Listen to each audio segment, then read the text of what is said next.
Hello, students. Uh, a new series of grammatical topics that I would like to start today onwards.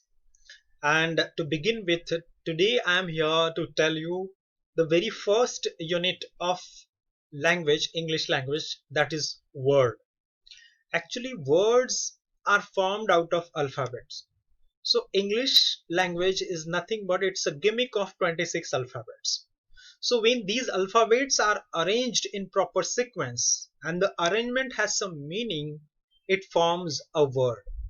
So by this definition itself, we can understand that when you place alphabets together, the alphabet should be in proper sequence. And if they are in proper sequence, they will give us a particular meaning which is there. We can associate it with our day-to-day life. For example, I have given you three alphabets, that is O, B, and Y. So O, B, Y in isolation they are just random three alphabets of English language.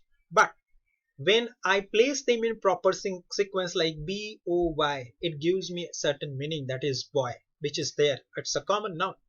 So words are nothing but they are proper sequence of alphabets placed together and it has some meaning and then it form word. So after knowing about words, what is next? The next point is function. Every sentence, every sentence has different words, and these words have different functions. And based on the functions, they are labeled. There are so many words, but they are labeled only in 8 types. Types means they are parts of speech, and they have a class or the part of speech. So as per the function and the meaning of these words, they are labeled. And what are the labels of these particular words in a particular sentence?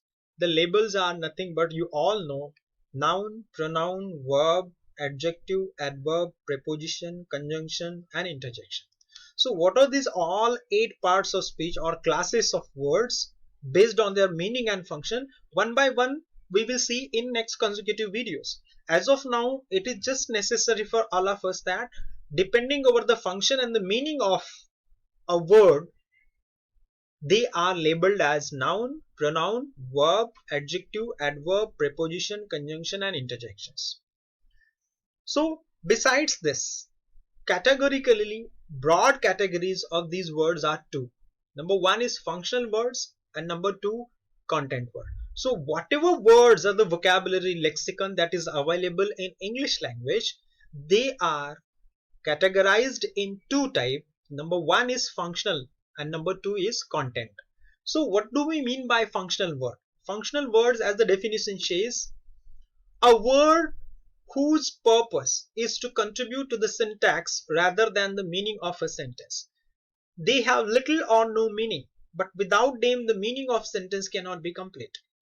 For example, in any sentence, you can find conjunctions, interjections, auxiliary verbs, article, pronouns.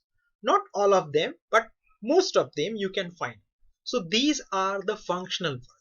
They help only to complete the sentence. In isolation, they have very less or no meaning at all. But when they come in continuation, in any sentence, they have some meaning. So these functional words are conjunction, interjections, auxiliary verbs. What are all these entities? In due course of time in my videos, I will explain more. So let's think about the functional word as of now. Now these functional words are the closed class of words. It is because you cannot add more. As far as content words are concerned, hundreds of words are being added every day in English. But as far as articles are concerned, they are only 3 in number. Same case is about prepositions. Same case is about conjunctions and all. So these are closed class of words. You cannot expand them further. You cannot increase their numbers. So the next type is content words. See, content words are the building bricks of any building, any structure. These content words, they carry some semantic meaning. Now semantic meaning means what? As soon as I say dog, some image appears in front of your eyes. It has some meaning in actual life, actual word. It has some relation. So these are the content words. And these content words are nothing but noun, adjectives, adverbs and verbs. So again I say, what are the definitions of nouns, adjectives and adverbs, and what exactly their subtypes are there? In due course of the videos I will definitely try to explain, but as of now you must remember that as we discuss, functional words are prepositions, conjunctions, pronouns and articles. Similarly, noun, adjectives, adverb and verbs, these are the content words. They have some meaning in isolation also, as well as they have different functions as well as meaning in a sentence.